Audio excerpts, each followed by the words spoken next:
বালুরঘাটের আত্রেই নদীর ড্যামের একাংশ ভেঙে যাওয়ায় আতঙ্ক এলাকায়। মাত্র 1 বছর আগে নির্মাণ হয় আত্রেই নদীর উপর ড্যাম। 1 বছরে কি করে ভাঙলো তা নিয়ে প্রশ্ন উঠছে। গত পরশুরাতে হুড়মুড়ি ভেঙে যায় বাঁধের একাংশ। বর্তমানে বালির বস্তা দিয়ে জলের গতিপথ আটকানোর চেষ্টা চলছে। প্রায় 2 দিন কেটে গেল, এখনো পর্যন্ত জলের গতিপথ আটকাতে না পারায় আতঙ্ক ছড়িয়েছে এলাকায়। জেলা প্রশাসন সূত্রে জানা গিয়েছে দ্রুত মেরামতির কাজ করা হবে। এদিন বিকেলে আত্রেই নদীর ড্যাম পরিদর্শনে কলকাতা থেকে ঘটনাস্থলে এলেন সেন্ট্রাল ডিজাইন আধিকারিকরা। 2 সদস্যের প্রতিনিধি দল জেলা সেচ দপ্তরের আধিকারিকদের সাথে কথা বলেন, ড্যামের প্ল্যান দেখান। এরপর ড্যাম মেরামতির রূপরেখা তৈরি করবেন বলে জানা গেছে। এদিকে এখনও বালির বস্তা ফেলে জলের গতিপথ রোধ করার চেষ্টা করে চলেছে সেচ দপ্তর। সিডিও উনি এখন দেখে ওকে যেভাবে গাইডেন্স দেবে ওইভাবে যা আছে আমাকে করতে হবে। প্রাথমিকভাবে আপনারা দেখে কি বুঝলেন যে কি কারণে এটা ঘটলো এই ধরনের ঘটনা? ও নিচে থেকে আন্ডারমাইনিং হয়ে গেছে। এটা কতদিনে ঠিক করা যেতে পারে বা কবে নাগাদ দিয়ে হবে? আমাদেরকে যা আছে না এপ্রিলের মধ্যে একদম ঠিকঠাক করে দিতে হবে। নেক্সট বর্ষা সিজনে আগেই কিন্তু এটাই কমপ্লিট করতে হবে। কয় সদস্যের দল আজকে এসেছিল এখানে ভিজিট করে? এই তো এখন আছে এক্সিকিউটিভ ইঞ্জিনিয়ার আছে, সিডিও থেকে আসছে আর অ্যাসিস্ট্যান্ট ইঞ্জিনিয়ার আছে। ওরা দেখছে, এখন এই সাইডটা দেখেছে আর ওইদিকে দেখবে, তারপরে লাগবেন দেখে তারপরে যে গাইডেন্স দেবে সেটা করবে। আর কোনো টিম আসবে না? না, এই তো সেন্ট্রাল ডিজাইন এরাই ড্রয়িংটা প্রোভাইড করে দেবে কীভাবে কী করতে হবে। তো আপনার নাম আর ডেজিগনেশনটা যদি একটু বলেন।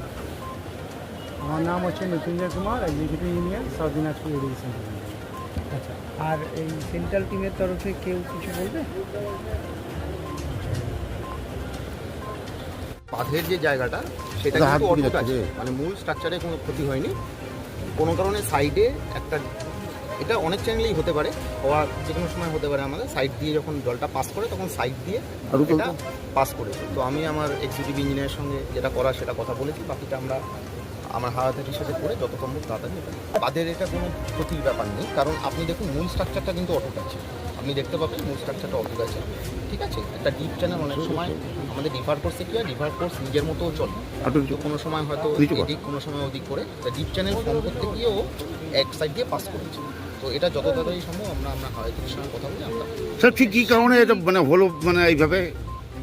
এটা নদীর জল দেখুন যেদিক দিয়ে যাবে সেদিক দিয়ে যায়, তো এইখানে এই দিক দিয়ে জলটা পাস করেছে। ওই যে নদীর মধ্যেখানে বেশ কিছুটা অংশ বালির বস্তাতে বাঁধের মতো করা হচ্ছে, তার জন্য কি সম্পূর্ণ জল একদিক দিয়ে যাচ্ছে? না, সেরকম তো ব্যাপারটা নয়। এখন তো খুব তাড়াতাড়ি বোধহয় দ্রুতার সাথে এটা করার চেষ্টা করা হচ্ছে, জলটা এই দিক দিয়ে যাতে আটকানো যায় সেটা চেষ্টা করছে। সুইচ গেট বন্ধ থাকার জন্য কি এই ধরনের ঘটনা ঘটে গেল বলে মনে করেন? না, সেটা আমি বলতে পারবো না, সেটা মানে এক্সিকিউটিভ ইঞ্জিনিয়ার সাইটে একটু যদি আপনি জিজ্ঞেস করেন তাহলে ভালো হয়। স্যার, ড্যামের কতটা ক্ষতি হয়েছে? ড্যামের ক্ষতি এখানে কিছু ব্যাপার নেই, আপনি এক্সিকিউটিভ ইঞ্জিনিয়ারের সঙ্গে বাজেটে একটু কথা বলে নিন। মানে ড্যামের ক্ষতি না হলে বাঁধের ক্ষতি হয়েছে? হ্যাঁ, আপনি এক্সিকিউটিভ ইঞ্জিনিয়ারের সঙ্গে একটু কথা বললে এই ব্যাপারে। স্যার আপনার নাম আর ডেজিগনেশন আমার পিনাকি চ্যাটার্জি, আমার deputy director central design office. ঠিক আছে, আপনি একটু বালুরঘাট থেকে বিদ্যুৎ কুমার মাহাতোর রিপোর্ট, রূপসী বাংলা মিডিয়া। পুরুলিয়া শহরে এখন স্বল্প খরচে উন্নত ও অত্যাধুনিক চিকিৎসা পরিষেবা বর্দান হসপিটালে। এখানে general, laparoscopic, gynaecologist, paediatrician, anaesthetist, general physician, orthopaedic সহ বিভিন্ন রোগের অভিজ্ঞ ডাক্তারবাবুরা নিয়মিত রোগী দেখছেন। এছাড়াও 24 ঘন্টা বিনামূল্যে অ্যাম্বুলেন্স পরিষেবা রয়েছে, স্বাস্থ্যসাথীর সুবিধাও।